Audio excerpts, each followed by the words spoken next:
Salut à tous, le coup d'envoi est donné pour cette deuxième émission de 13 Mag. Nous allons vous parler de rugby à 13 bien sûr, de rugby à 13 français surtout, avec les compétitions qui sont arrêtées pour la majorité d'entre elles pour participer aux phases finales. Il y aura bien sûr des invités autour de ce plateau, et notamment des invités de luxe, car pour la plupart d'entre eux, leurs équipes sont qualifiées pour le meilleur, pour le printemps.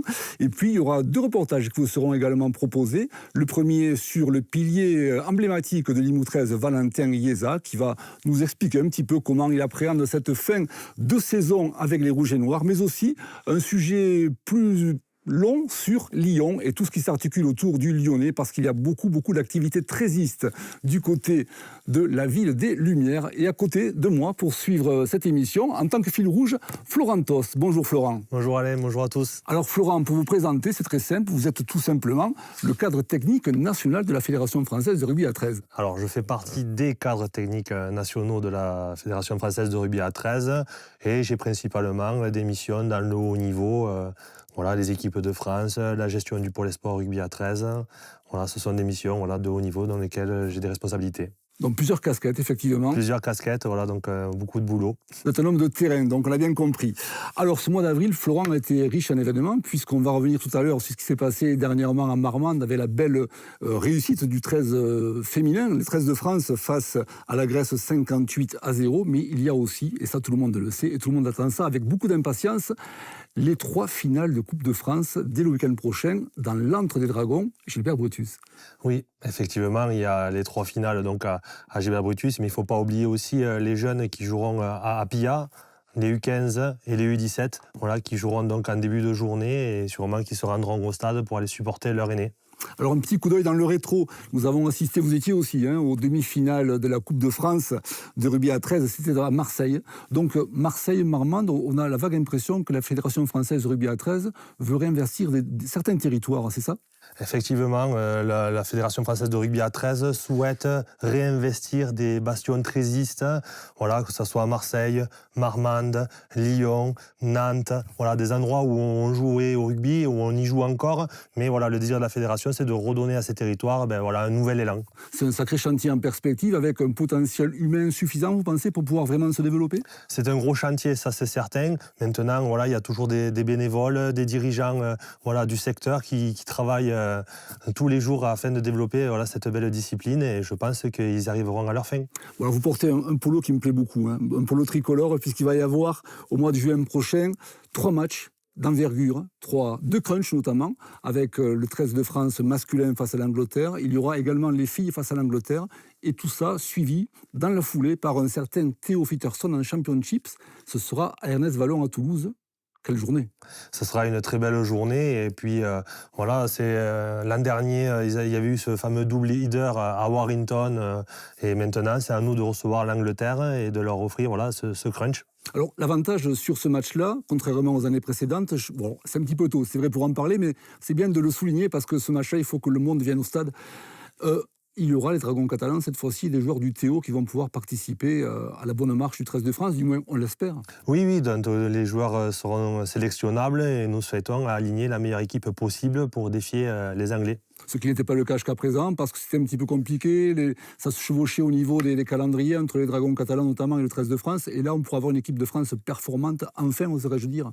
Oui, effectivement, c'était surtout dû à des problèmes de calendrier qui se croisaient, des joueurs non disponibles. Là, il y a une trêve qui est cadrée donc, dans le calendrier, donc on aura les joueurs disponibles qui sont à la disposition de l'équipe de France. Vous qui êtes coach adjoint de l'équipe de France, justement, il y a une émergence avec des nouveaux joueurs qui arrivent, des joueurs d'élite 1 aussi, qui ont les dents longues, on l'a vu avec le 13 du président récemment contre les Dragons. Est-ce que ces garçons-là auront aussi leur mot à dire dans cette équipe-là ? Bien sûr qu'ils auront leur mot à dire. La sélection n'est pas du tout faite, et on prendra les meilleurs joueurs du moment pour jouer contre les Anglais. Elle n'est pas fermée, donc, évidemment. Non, elle n'est pas fermée. Est-ce qu'il y a des garçons qui sont susceptibles de pouvoir, justement, intégrer la feuille de match ? Oui, des joueurs, je pourrais citer des Nitim Pedrero, des Vincent Albert, des Clément Boyer et d'autres qui ont joué contre le 13 du président, contre les Dragons catalans, avec le 13 du président, qui ont joué au Kenya, qui ont joué en Serbie.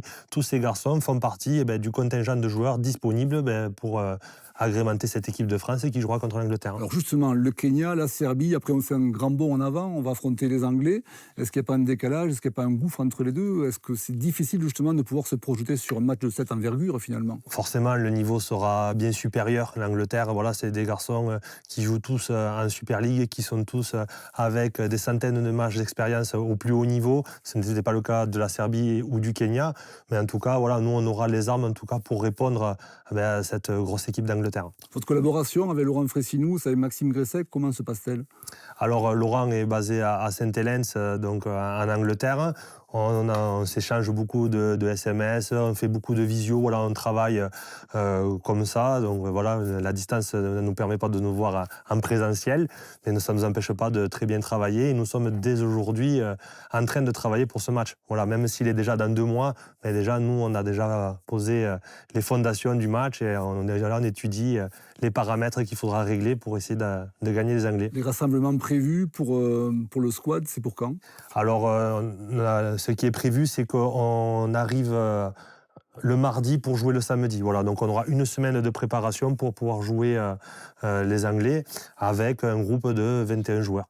Bon, on est un petit peu loin effectivement du rendez-vous, mais on sent que la motivation est à son maximum, du moins de votre côté. On imagine que pour les joueurs, c'est également la même chose. Et puis, on va parler, bien sûr, du rugby à 13 et puis de ce qui va nous concerner très rapidement, puisque samedi prochain, il y a une finale de Coupe de France Élite 1 entre Carcassonne et Lézignan. On va accueillir 2 acteurs majeurs de ce match, en l'occurrence Lilian Albert, le pilier du FC Lézignan, mais aussi le 3e ligne de Carcassonne, Djibril Doliak. Là aussi, on va aborder vite fait ce match tous les deux. Florent, un derby, un nouveau derby, mais un match singulier, c'est une finale. Hein, c'est une finale et on dit souvent que la Coupe Lord Derby sourit souvent aux outsiders. Voilà, donc rien n'est fait. Voilà, même si on présage un Carcassonne qui a fait une saison extraordinaire, on pense qu'ils vont être victorieux. Non, faire très attention à cette équipe de Lézignan qui montre de très bonnes choses depuis le début de la saison et qui va se présenter sans aucune...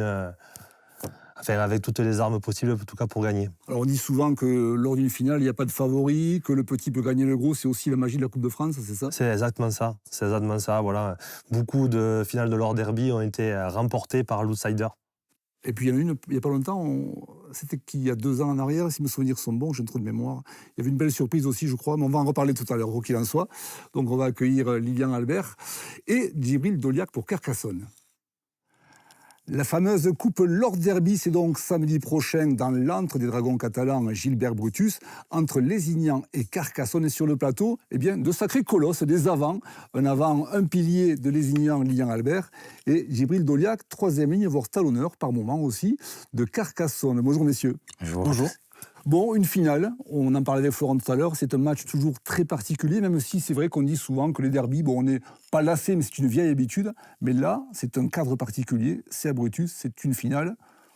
Qui va gagner, Djibril? Le meilleur. Le meilleur, on ne sait pas qui va gagner. C'est vrai que ça va être une finale qui a une sensation assez particulière pour le rugby au dos. Sur un gros derby, en plus de ça, sur une finale à Brutus. Donc là, il y a vraiment une sensation particulière et on va se régaler. J'espère qu'il y aura du monde. Je pense qu'il y aura du monde. On en parlait tout à l'heure avec Lian. Il y aura du monde et on va essayer de vraiment donner le meilleur de nous-mêmes pour produire vraiment un beau spectacle et de se régaler et prendre surtout du plaisir. C'est ça aussi, cette notion-là de plaisir, Lilian, qui est importante. C'est une finale, il faut la gagner, parce qu'une finale, ça se gagne, ça ne se joue pas, on dit souvent, c'est l'expression consacrée. Mais il faut surtout bien prendre du plaisir, c'est ça? Bien sûr, surtout que nous, on est parti un peu de loin à Lézignan. Et c'est vrai que se retrouver en finale de coupe à Brutus contre Carcassonne, c'est toujours un match spécial pour nous, les Lézignanais, de jouer contre Carcassonne, donc ça fait toujours plaisir. Et on a connu un peu quelques galères en début d'année, et c'est vrai que se retrouver en finale, c'est que du plaisir, ça va passer très vite. Même la semaine, il faut l'aborder avec, comme je dis aux jeunes, c'est une semaine particulière. Et la journée, le samedi, ça va passer très vite. Les 80 minutes vont passer vite, le trajet en bus aussi, donc il faut vraiment prendre du plaisir et pas regretter. Si on pouvait avoir la coupe, c'est toujours meilleur, mais bon voilà, prendre du plaisir, et après le résultat, on fera tout pour essayer de le ramener à la coupe. Allez, un petit coup d'œil dans le rétro. Djibril, vous avez battu en demi-finale, c'était à Marseille, CMTCF 13 catalan, sur le score de 32-20. C'était une rencontre très aboutie. C'était une rencontre aboutie, oui. C'est-à-dire qu'après, on est beaucoup perfectionniste. C'est-à-dire qu'on va vraiment chercher la gagne, c'est-à-dire d'avoir un beau spectacle. Et ce match, les jeunes, ils ont vraiment posé quelques soucis sur la deuxième mi-temps. C'est vrai qu'on a très bien commencé la première mi-temps, peut-être avec l'expérience, le cadre, le terrain aussi qui a fait que peut-être on a pris le meilleur d'eux. Et c'était on va pas dire abouti, mais c'était une victoire. Voilà, c'était une victoire qui a fait du bien et qui a permis de remobiliser un petit peu toute l'équipe. On avait un seul objectif, c'était d'aller en finale. Et ce qui est fait maintenant, il nous reste 80 minutes pour décrocher cette victoire et essayer de laisser la coupe à la cité carcassonnaise. Quel beau sourire, hein. Ça vous titille pas un petit peu, ça, Lilian? Si, j'espère que c'est moi qui l'aurai samedi. Mais non, ouais, c'est sûr que ça va être un match très compliqué samedi. Mais on va essayer de le ramener, nous, un peu plus proche, au Moulin, la coupe. Alors, vous, c'est une victoire en demi-finale face à... Je vais y arriver. Face à Avignon, pardon. Face au SOA, 33-10, avec une minute un petit peu compliquée, puis après, vous avez déroulé. Et nous, c'est l'inverse. On a très mal commencé le match, où ils sont vite arrivés à 10 points. Et puis ils ont pris un carton jaune, on a su revenir, l'apport du banc a été bénéfique, on a pris notion, on finit très bien en première mi-temps, et la seconde mi-temps, on fait une très bonne deuxième mi-temps qui nous permet d'avoir le score large, mais on s'est fait peur, on a fait 10 minutes qu'il ne faudra pas reproduire contre Carcassonne samedi, parce qu'autrement ça risque d'être compliqué à rattraper. Alors contrairement, on change un petit peu de configuration, contrairement à vous, les Ignans est obligé de jouer un quart de finale prochainement de championnat, on va parler un petit peu du championnat, vous c'est une demi-finale à domicile qui vous attend, ça on le sait. Donc ce sera pour Pia, hein, du côté de Lézignan. Et à propos de quart de finale, on a rencontré dernièrement, vous le connaissez tous, le capitaine de Limoux 13, en l'occurrence Valentin Ieza, qui nous a parlé un peu du titre remporté l'an dernier, aux dépens d'ailleurs de Carcassonne. On l'a rencontré au Pays de la Blanquette, Valentin Ieza, on vous le rappelle, 1m83, 110 kg, le capitaine très solide des Limouxins, qui s'est confié sur les ambitions des Rouges et Noirs en cette fin de saison. Regardez plutôt, c'est un reportage signé Céline Bruel et Mathieu Duclos.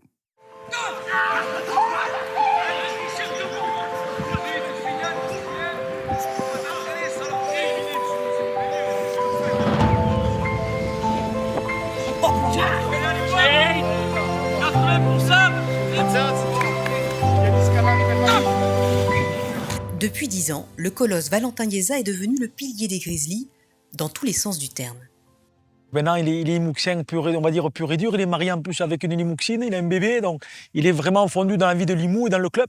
Je crois qu'il a gravi les échelons, il est aujourd'hui le capitaine, donc c'est le leader du pack. Puis il est costaud et puissant, donc voilà, il amène toute cette, on va dire, cette puissance au sein de notre paquet d'avant. Au départ, peut-être, il était un peu déconneur et humour. Il a gardé ça un peu, mais c'est vrai que maintenant, voilà, il faut commencer à amener tous ces jeunes qui est un exemple pour ces jeunes et à lui de suivre ses pas et à lui de montrer l'exemple sur le terrain en étant sérieux et discipliné. Une discipline indispensable pour Valentin qui doit gérer des journées bien chargées entre sport et boulot. Responsable commercial chez Citroën Peugeot, il se presse tous les midis à la salle de gym de l'ancien joueur François Giovanni pour des séances de musculation à toute vitesse.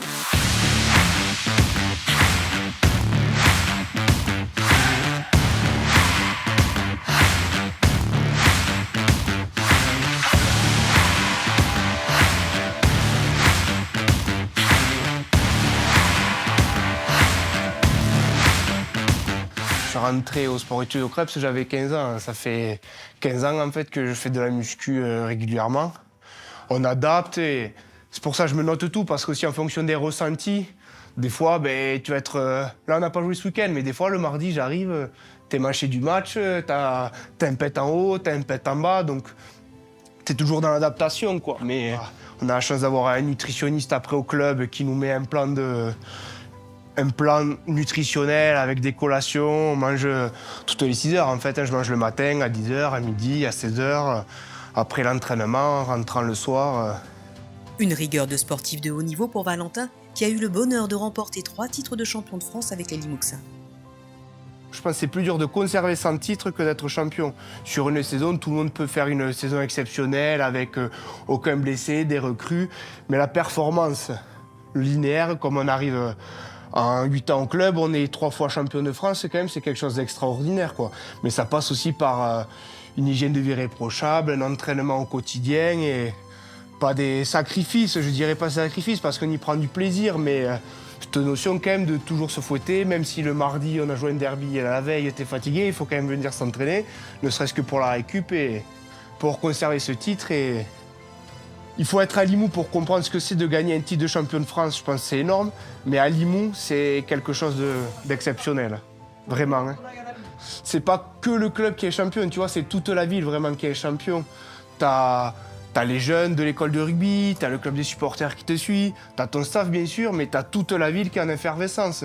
Que ça soit les habitants, les commerçants, la municipalité.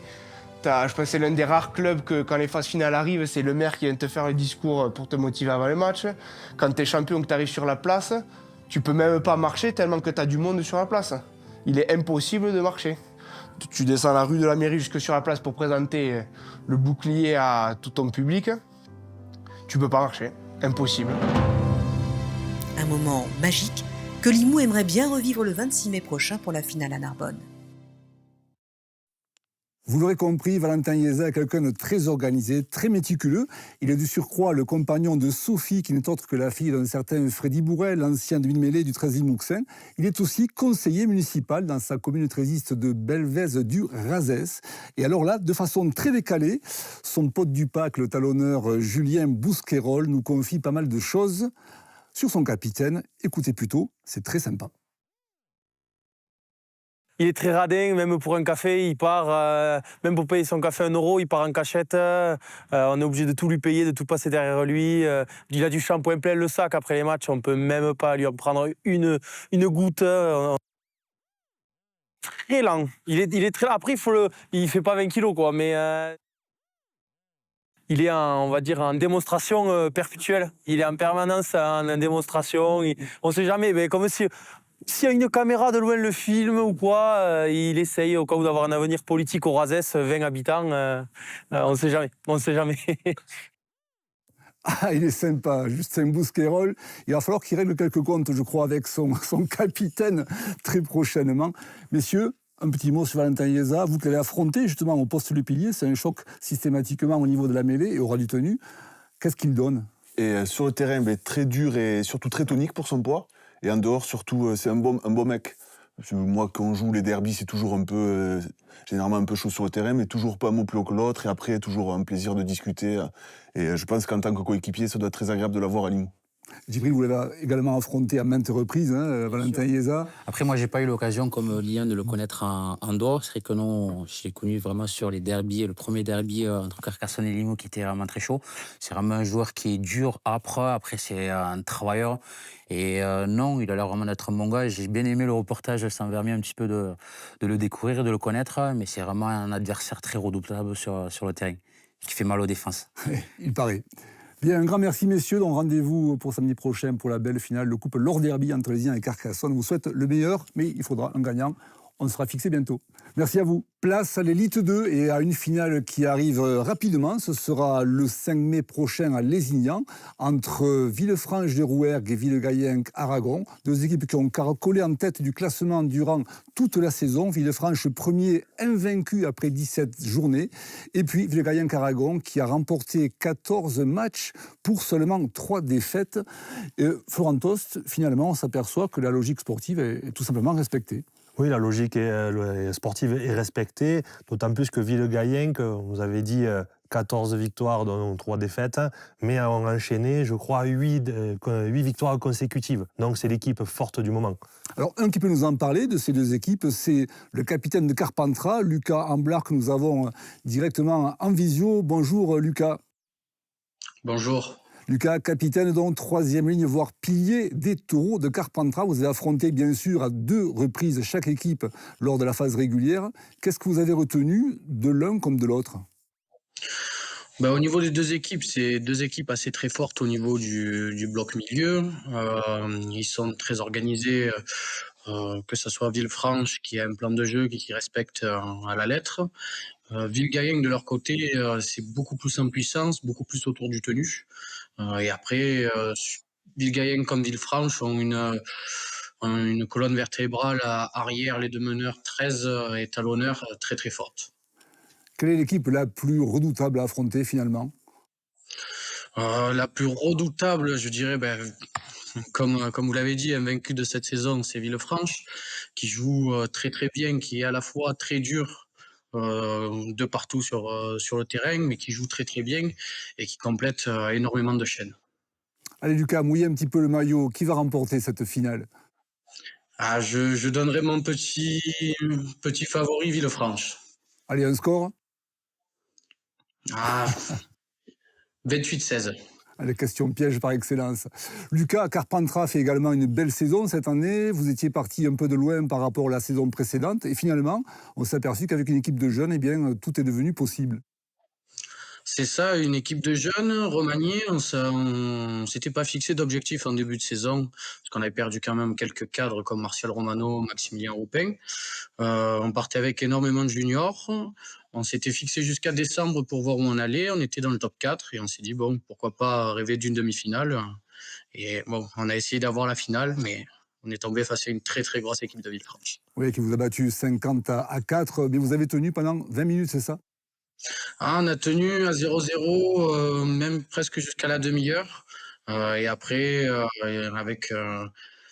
ils ont marqué sur leur temps fort et nous, on n'a pas réussi à marquer quand on était dans leurs 20 mètres. On prend une interception qui fait mal juste avant la mi-temps. Ah oui, on apprend de ses erreurs. Merci beaucoup, Lucas Amblard, et tout le meilleur pour vous pour la saison prochaine avec les Taureaux de Carpentras. Merci. On le sait bien, le rugby à 13 dans le sud est très présent, mais entre Perpignan et Paris, il y a Lyon, et à Lyon, il est également très actif, avec comme chef de file un certain Jacques Cavezan, qui n'est autre que le président de la Ligue AURA, autrement dit la Ligue Auvergne-Rhône-Alpes. Et sous son impulsion, le rugby prend de nouvelles orientations que l'on vous invite à découvrir, en commençant par le Silver 13 Équilibre. Autrement dit, sur ce reportage, ce sont 25 retraités qui se retrouvent tous les vendredis à Caluire pour entretenir leur forme olympique. J'ai 88 ans et je fais du rugby à 13. Ce matin-là, ils sont 13. Tout un symbole. Top. 3, 4, 5. Ouais. Au programme du jeu de passe, de l'interaction et surtout beaucoup de bonne humeur dans le gymnase de la ville de Caluire.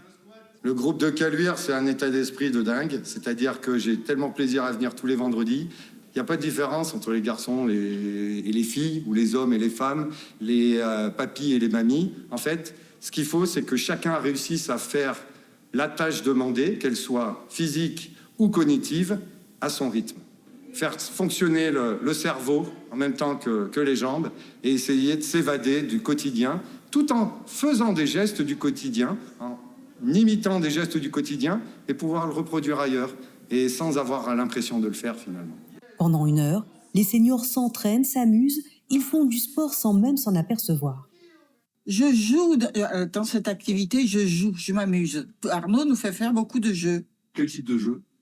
Des jeux avec les ballons, avec les cerceaux, avec les quilles, avec tout ça. Il nous fait faire, il nous fait jouer à 1, 2, 3 soleil, il nous fait jouer à des tas de choses. C'est formidable, c'est qu'on se retrouve avec ces dames aussi bien que ces messieurs. Une ambiance toujours au top. De septuagénaires du club qui se sont rencontrés autour du ballon se sont même mariés. Arnaud fédère autour d'un véritable esprit d'équipe. Nous avons une très bonne ambiance. Et puis Arnaud, il met de l'ambiance aussi. Hein. Il faut bien que je lui fasse un peu des compliments. L'esprit rugby, il est partout en fait. L'esprit rugby, il est dans le collectif. L'esprit rugby, il est aussi dans le partage, la transmission. Le ballon, c'est l'outil en fait. Donc le ballon, on le lance, on le réceptionne, on le donne, on le pose, on le ramasse. Le lien, il est là. Le terrain, il est sur un sol souple, ce qui donne une difficulté supplémentaire. C'est au niveau des passes, on fait comme dans le rugby. Je ne connaissais pas avant d'avoir commencé il y a quelques années à faire des passes à partir du côté droit ou du côté gauche. L'entraînement permet de prévenir les chutes, lutter contre les troubles de l'équilibre et renforcer les muscles. Autre objectif, entretenir le lien social. C'est dynamique, suffisamment pour moi, mais pas trop, parce que vu mon âge, je ne pourrais pas courir. Et par contre, c'est très sympathique, c'est joyeux. On s'amuse comme des petits fous. Le Silver 13 est en progression constante. Créé en 2017, 430 seniors le pratiquent, répartis dans 31 groupes en France, dont les 2 tiers en Auvergne-Rhône-Alpes. À mes côtés, j'ai la joie et le privilège d'avoir Ronel Zénon, très sérieux Ronel aujourd'hui, ça vous change d'habituellement. Ronel Zénon, le président du Football Club Lyon 13, on va y revenir. Ronel Zénon, je veux vite fait votre parcours de sportif qui m'a toujours interpellé parce que vous avez toujours un parcours un peu atypique. Vous avez commencé le rugby à 13 à Châtillon, vous l'avez bouclé à Châtillon, après quelques passages, notamment au 13 catalan. Je crois que j'oublie encore quelques clubs. Et Lyon-Villeurbanne, bien sûr. Bien sûr, on a commencé à jouer à Châtillon, effectivement. Après l'armée au bataillon de Joinville, on est parti en Australie en moins de 21 ans, à Canberra Raiders. J'ai été recruté après à Perpignan, dans les années 90. Après, j'ai joué un peu à l'Olympique de Toulouse, je suis parti à Swinton, revenu à Châtillon pour aller à Villeurbanne, Saint-Estèphe 13, remonter à Paris Saint-Germain et finir à Villeurbanne et refinir la carrière à Châtillon. Un sacré parcours. C'est un parcours. Ronel président, mais également entraîneur du FC Lyon, on va y revenir. Alors le rugby à 13 dans la Ligue Aura, c'est 3000 pratiquants très exactement, et le rugby fauteuil compte 5 équipes, dont Dessines Rugby League qui évolue en national. Créé en 2010 par Jacques Cavezan, le DRL abrite aussi les catégories de jeunes, le silver, le touch et même du fit 13 énergie pour des personnes en rémission du cancer. Focus sur le 13 fauteuil à Dessines.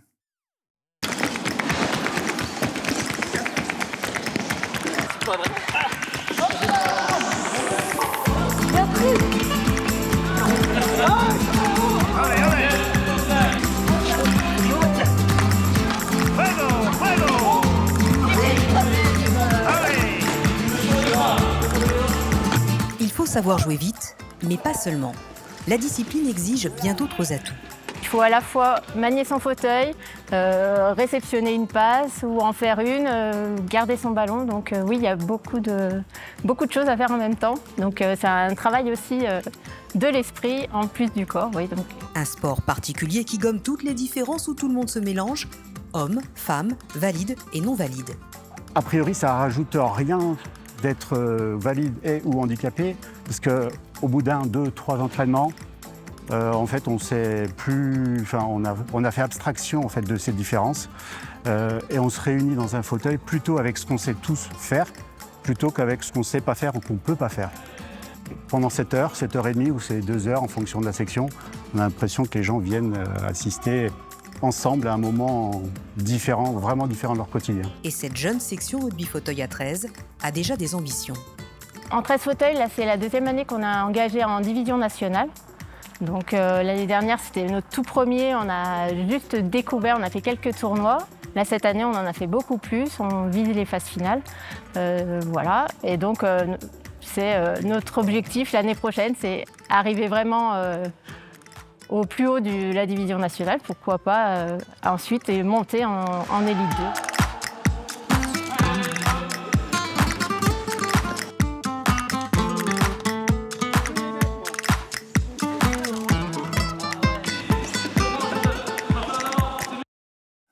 Alors le 13 fauteuil, bien sûr, c'est en club, c'est en compétition, mais c'est aussi à l'école, et plus particulièrement à l'école primaire de La Velette à Rieux-la-Pape, où Saïda Jagri, la directrice, nous explique comment sensibiliser les enfants chaque semaine au handicap, et le rugby à 13 fauteuils est assurément le meilleur moyen d'y parvenir. C'est pour cela qu'on l'a fait d'ailleurs, c'est pour que les enfants prennent conscience qu'on peut être en situation de handicap et vivre aussi bien que les autres, et que chacun puisse s'adapter à l'autre. C'est vraiment la notion du vivre ensemble. Ça a été une découverte un peu pour tout le monde. Les enfants, ils aiment beaucoup, ils ont été ravis de découvrir et ont redemandé. Parce qu'au début, on s'est dit on va faire des petites séances, on va faire une période. Et du coup, ça s'est pratiquement jamais arrêté.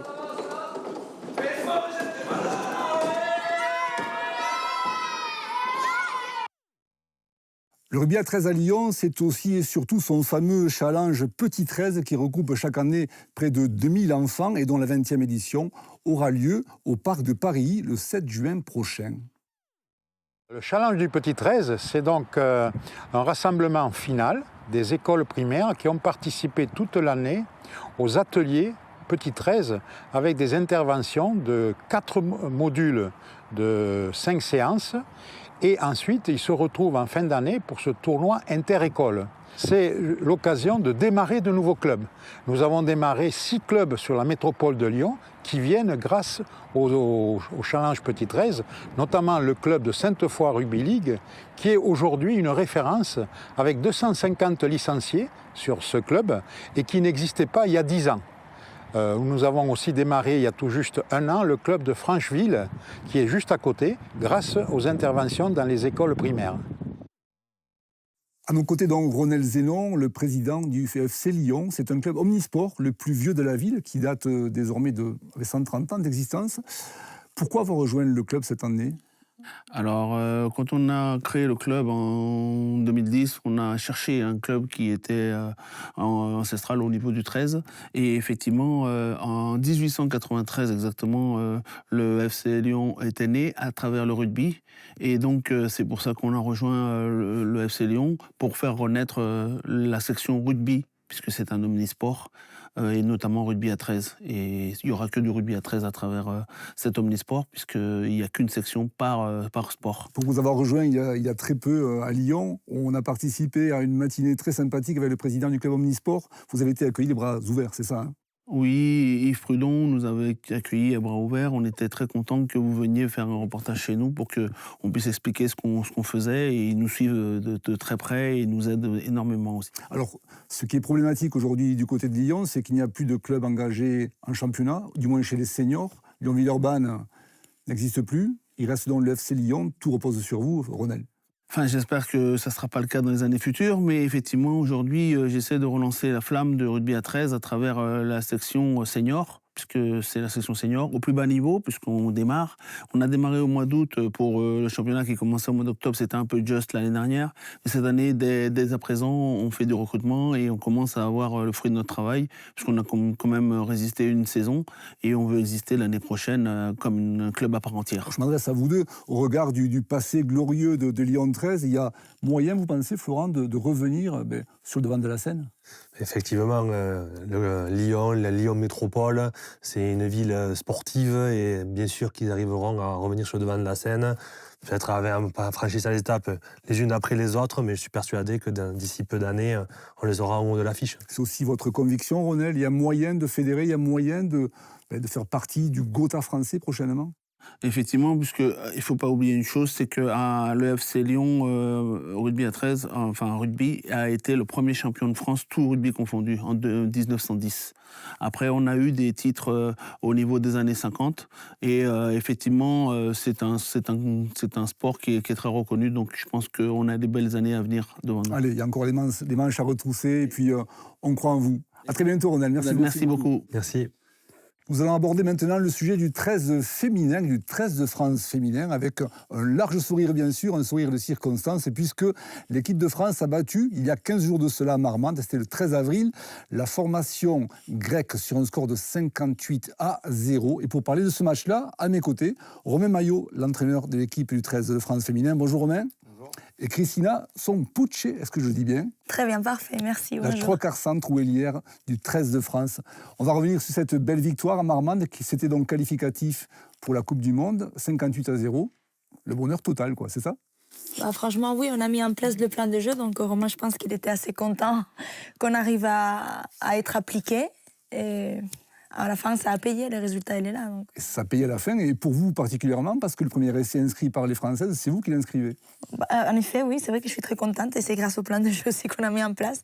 Ça s'est passé comme on l'attendait. On a fixé un point, et après on a écarté. Et... Tout à l'heure, on nous a dit que c'était un essai de 100 mètres. C'est vrai que vous avez marqué ou c'est faux ? Non, pas vraiment. C'était pas 100 mètres, mais... C'est Margot Canal, 80 mètres. Oui. Margot Canal, qui était invitée lors de la première émission, qui a marqué 4 essais, un quadruplé pour la Catalane, ça c'est pas rien. Romain, en tant qu'entraîneur, 28-0 à la mi-temps, 58 au score final. On vous imagine évidemment ravi de la prestation de vos filles. Bien sûr, ravi. Déjà, ça nous lance bien dans la compétition, parce que c'est un tournoi qualificatif, donc il fallait commencer de la meilleure des manières et c'est chose faite. En plus, la Grèce a vendu cher leur peau, donc c'était pas si facile que le score peut laisser croire. Voilà, il a fallu, comme l'a dit Christina, bien travailler et les filles ont su bien répondre collectivement sur ce match. C'est un match référence pour vous, malgré la largeur du score ? Match référence, je sais pas. En tout cas, elles ont bien répondu sur ce match-là. On verra par la suite. Mais difficile à dire sur ce score-là, effectivement. De dire que c'est un match référence, on verra pour la suite. Florent, vous qui êtes un technicien également, vous avez vu ce match, forcément. Quels sont les points positifs? Mais il y a aussi certainement des points négatifs. Le point positif, c'est comme l'a très bien dit Christina ou Romain, c'est que les filles ont été capables de rentrer dans un plan de jeu, de l'appliquer à la lettre et de le réciter.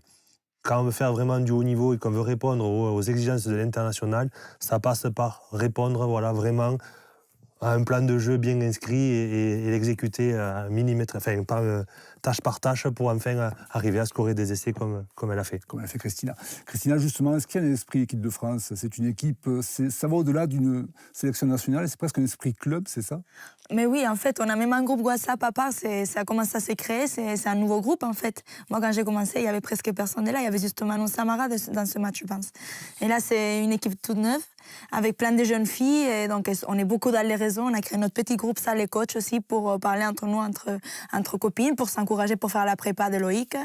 Donc oui. Il y a une bonne ambiance, vraiment. Les coachs sont exclus du groupe WhatsApp, c'est-à-dire ils ne sont pas dans vos confidences? Non, ils ont un groupe, Oula. on a le groupe officiel et nous on a le nôtre sans eux. Pour s'encourager aussi pour la prépa hein, et après pour parler de nos choses aussi. Bon, ça c'est un premier match qualificatif, il y en a un second qui approche, Romain, c'est lequel? Voilà, donc on va en Serbie le 22 juin.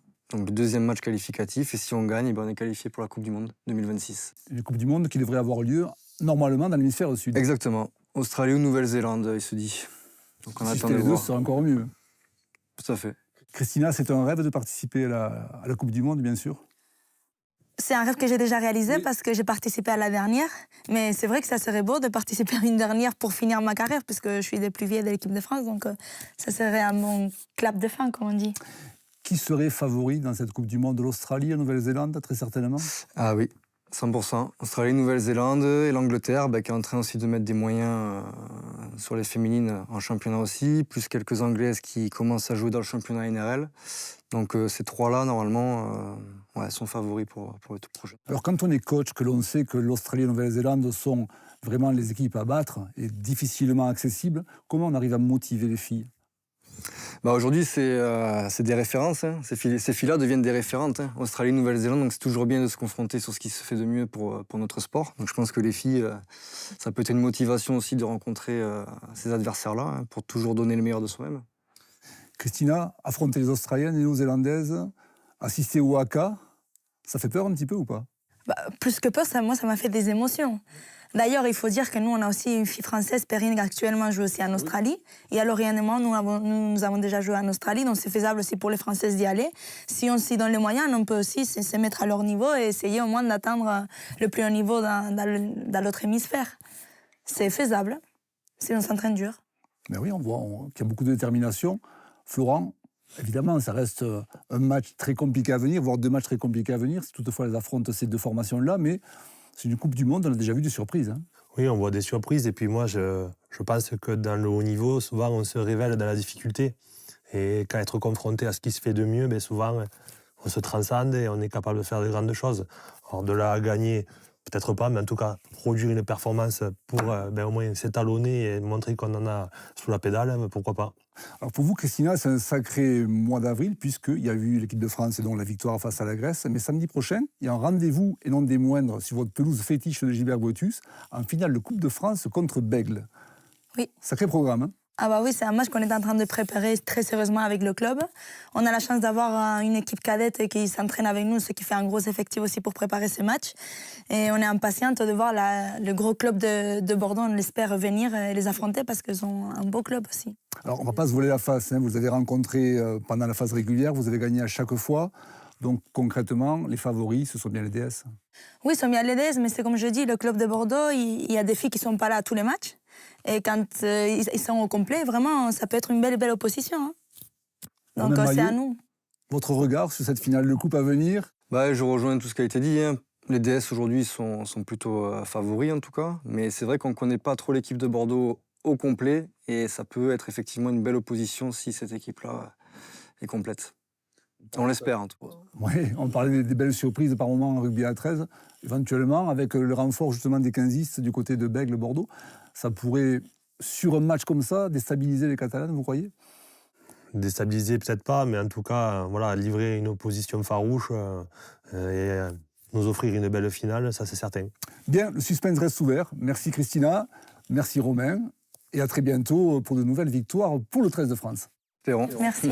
Allez, nous partons en avion cette fois-ci. On va traverser la Manche pour rallier le nord de l'Angleterre. On se rend du côté de Wakefield où évolue un certain Mathieu Causa. Mathieu Causa, joueur international français, formé chez les Dragons catalans, qui évoluait la saison passée chez les Rovers de Featherstone. Et Mathieu, on l'a au bout du fil. Salut Mathieu. Salut tout le monde, merci de me recevoir aujourd'hui. Bon Mathieu, on a l'impression que tout se passe pour le mieux du côté de Wakefield, dans la mesure où, pour l'instant, les Wildcats ont disputé 5 rencontres et ils ont remporté autant de matchs.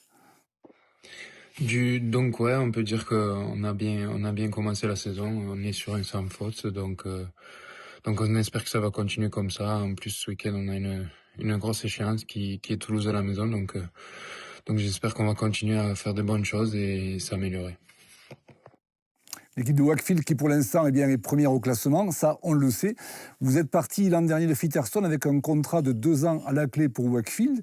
Et puis ce qui est quand même intéressant de souligner, c'est que votre coach, Daryl Powell, pour vous recruter, avait dit dans la presse anglaise, eh bien ce joueur, je le veux, c'est un joueur qui m'impressionne. Quand on entend ça, qu'est-ce qu'on se dit Mathieu ? Bah, ça fait toujours plaisir d'avoir des bons retours, que ce soit des coachs ou des joueurs avec qui on évolue ou avec qui on se croise. Mais oui, Daryl, c'est un très bon entraîneur et ça se passe plutôt bien pour l'instant entre lui et moi. Et il y a encore beaucoup de choses à perfectionner dans mon jeu. Donc j'espère que je vais pouvoir m'améliorer le plus rapidement possible. Et qu'est-ce qui fait la force de l'équipe de Wakefield cette année, dites-moi ? Ben, ça fait 6 mois que je suis arrivé, donc je connaissais pas l'état des lieux avant ça, mais je sais que Wakefield, ça fait plusieurs saisons qui galère un petit peu en Super League, qui flirte avec les dernières places du championnat, et l'année dernière, malheureusement, ils ont été relégués. Donc, que ce soit le staff et les joueurs cette année, franchement, on se régale, tout va bien, donc j'espère que ça va continuer et qu'on va arriver à faire de belles choses. Un grand merci Mathieu Causa. 2 mots vite fait, Florence, sur le personnage. Vous l'avez rencontré, vous l'avez surtout entraîné en cadet avec l'équipe de France. Exactement. Quel souvenir vous gardez de lui ? Je garde le souvenir de lui d'un garçon exemplaire que tout le monde veut dans son effectif pour jouer au rugby. Voilà, c'est pas le plus rapide, c'est pas le plus puissant, mais c'est sûrement la valeur sûre d'un groupe qui t'amène vers l'avant, quoi. Bien, un grand merci à Mathieu Causa et un rendez-vous très particulier le week-end prochain puisque Wakefield, bien sûr, va rencontrer le Toulouse Olympique. Salut Mathieu, merci. Merci à vous.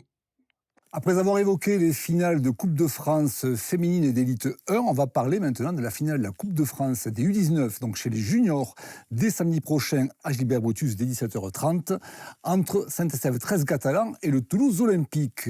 Et autour du plateau, Patrick Noguera, le coach des Catalans et le Saint-Estève, et Sébastien Raguin, le directeur du centre de formation du Toulouse Olympique. Bonjour messieurs. Bonjour. Bonjour. Bien, une finale à Brutus, entre 2 formations qui, cette année, ont fait quand même parler d'elles durant toute la phase régulière. C'est une finale, finalement, que vous méritez tous les deux. Oui, je pense par rapport à ce qui a été fait durant la saison, même si le groupe à Sébastien n'a pas fini second, mais il y a un très beau collectif depuis des années. Ils font le même travail que nous pour essayer d'alimenter au maximum l'équipe élite, voire le Théo et nous, les Dragons. Donc je pense que c'est la finale qu'il fallait. Sébastien Raguin, on ne vous présente plus, ancien joueur des Dragons catalans, 2e ligne, 3/4 centre, joueur polyvalent, le couteau suisse des Drax pendant quelques années. Vous allez donc jouer avec votre équipe de Toulouse à Gilbert-Brutus face aux Catalans. Forcément, pour vous, c'est un match plutôt particulier.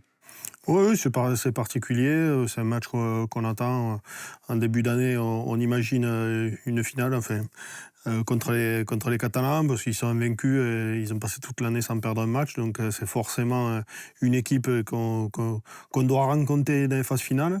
Et donc ouais, on attend ce match avec impatience et surtout de retrouver Brutus, qui est important pour moi. Mais l'année dernière, on n'avait pas pu le faire à cause de problèmes administratifs.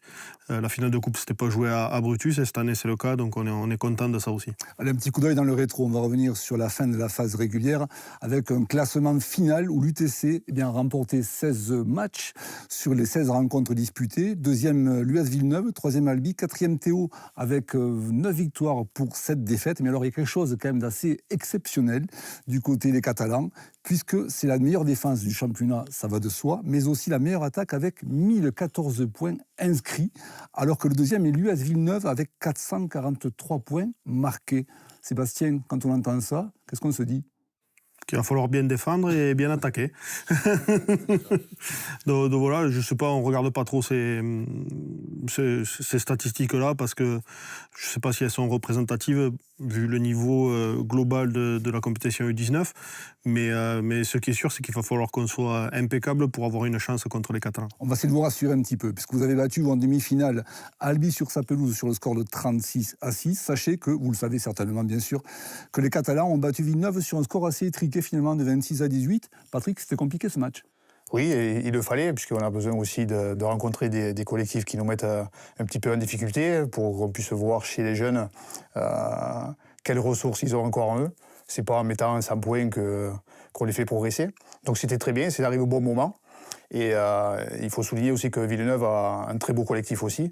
Je pense que c'est les 3 équipes qui montrent vraiment le chemin aux autres par rapport à ce qui est attendu sur le haut niveau. En cours de saison, Villeneuve a beaucoup de joueurs, 4-5 joueurs qui jouent plus en élite qu'en junior. Et en fin de saison, ils descendent, ils alimentent donc ce collectif de juniors. Et justement, c'est arrivé au bon moment et on a eu des difficultés à les battre. Ça s'est joué à pas grand-chose. Sébastien, quels sont les atouts majeurs de cette formation des juniors de Toulouse cette année ? On est un peu sur la même dynamique que Villeneuve, j'ai envie de dire. On a beaucoup de U19 qui jouent avec l'élite dans la saison et du coup ils redescendent aussi au bon moment. Donc c'est un peu les mêmes caractéristiques que Villeneuve. J'espère juste que ça sera mieux que Villeneuve. Patrick Nogueira, est-ce qu'on arrive à maintenir une équipe à chaud, je dirais, quand on gagne souvent des matchs par 70 points, 80 points, 100 points, c'est déjà arrivé. Qu'est-ce que vous dites à vos joueurs après des matchs comme cela ? Alors, on ne se focalise pas sur les scores. Nous, ce qui est fait par rapport à l'équipe première, c'est alimenter au maximum tout au long de la saison cette équipe-là et faire jouer des juniors 2, juniors 3 le plus rapidement possible en élite, qui se confrontent à de plus âgés et plus durs. Et du coup, tout au long de la saison, l'objectif, il est là. C'est continuer à progresser, continuer à travailler sur des détails qui leur permettent d'être vus par les entraîneurs élites. Et à ce moment-là, ils font des piges en élite. Et à ce moment-là, on continue à travailler avec. Pour ceux qui n'ont pas la possibilité de jouer en élite, on a la réserve IE13 qui joue en élite 2. Donc cette année, on a par exemple Aspiro Guillermo, qui est un junior deuxième année, qui a fait toute la saison en élite, qui a déjà même signé un contrat avec les Dragons. On a d'autres joueurs qui ont fait des piges en élite 1 et en élite 2, y compris des juniors troisième année, juniors deuxième année. Donc on essaye tout au long de la saison de leur donner des objectifs individuels. On travaille bien entendu le collectif. Et donc du coup, ce travail-là individuel et des objectifs bien précis nous permet de les tenir en haleine et de ne pas tomber dans une facilité de victoire. Sébastien Raguens, est-ce qu'il y a des joueurs qui sont en capacité à pouvoir intégrer, à moyen terme bien sûr, l'équipe première en championship ? C'est le but de ce qu'on fait tous les jours au centre de formation, oui, c'est ça, c'est de former des joueurs qui puissent alimenter l'équipe professionnelle au TO, pour commencer. Et ces dernières années, ça a bien fonctionné. Et sur l'équipe qui va jouer sûrement samedi, il y a un joueur qui s'entraîne déjà avec les pros. Florentos, vous qui êtes un spécialiste de la formation, quand on entend ce genre de discours, forcément, c'est rassurant de voir cette implication et cette montée en puissance de certains joueurs. Ouais, c'est rassurant de voir ça, de voir que les clubs un peu phares de la discipline sont structurés du plus jeune âge jusqu'au senior, avec déjà la même mise sur des jeunes et qu'on oriente vers le haut niveau dès leur plus jeune âge. Bien, merci messieurs. Rendez-vous samedi dans le chaudron de Gilbert Brutus, vous connaissez fort bien, à 17h30, le coup d'envoi. On va se régaler. Merci à vous. Merci. À une longueur de passe des U19, on bascule vers la nationale. Et pour parler des demi-finales de coupe à venir dès le week-end prochain, entre Paumas, qui jouera à domicile face à Pamiers-Vernajouls, les Loups, pour l'instant invaincus, mais aussi Saint-Martin-de-Crau face aux Catalans de Sals 13.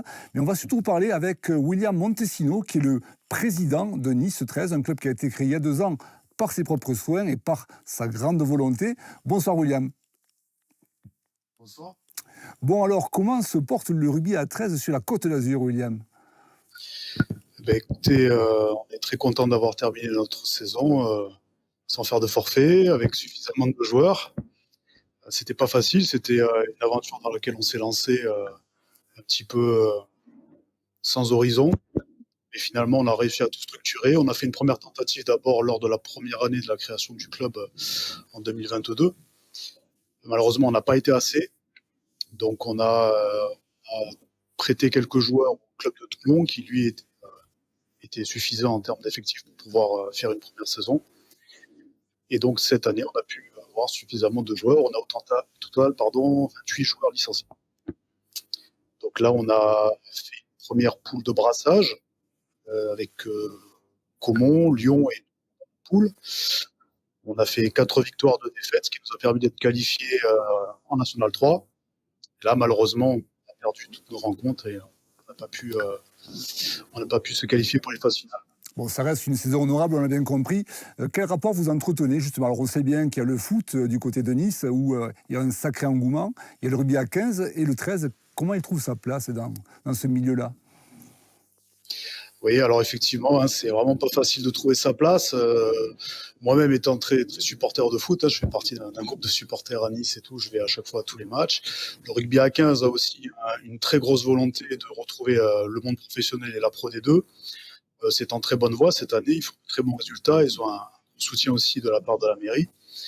Donc on a du mal quand même à faire parler de nous, mais ça se fait petit à petit. On est assez présent sur les réseaux sociaux, on essaie de proposer régulièrement du contenu. Et donc voilà, on a aussi des spectateurs qui viennent nous voir de plus en plus. Le sport est méconnu, pas seulement sur Nice. On sait quand même qu'en France, il a un petit peu de mal à faire sa place. Alors moi, je pense que la priorité, c'est d'abord de faire connaître le 13 aux gens. Et donc, ça passe par beaucoup de communication. Oui, clairement. Florent, Nice, qui pratique le rugby à 13. On parlait tout à l'heure de l'émergence des grandes villes, du moins le besoin de s'implanter un petit peu dans les grandes villes. Ce serait exceptionnel de voir Nice un jour, pourquoi pas, en élite 2, voire en élite 1. Oui, ce serait magnifique de revoir Nice au plus haut niveau. Et ça aurait vraiment une fière allure et une belle allure dans notre championnat d'avoir une ville comme Nice en élite 1. Bien, un grand merci William Montesino. On se retrouve la saison prochaine, dès septembre, pour de nouvelles aventures avec Nice 13, les Rouges et Noirs de Nice 13. Portez-vous bien, à très vite. Un grand merci à Florentos d'avoir été notre fil rouge durant toute cette émission, le numéro 2 de 13 Mag. Nous vous donnons rendez-vous dès le mois de mai prochain pour évidemment le numéro 3 de 13 Mag. D'ici là, portez-vous bien, résistez-vous bien. Salut à tous.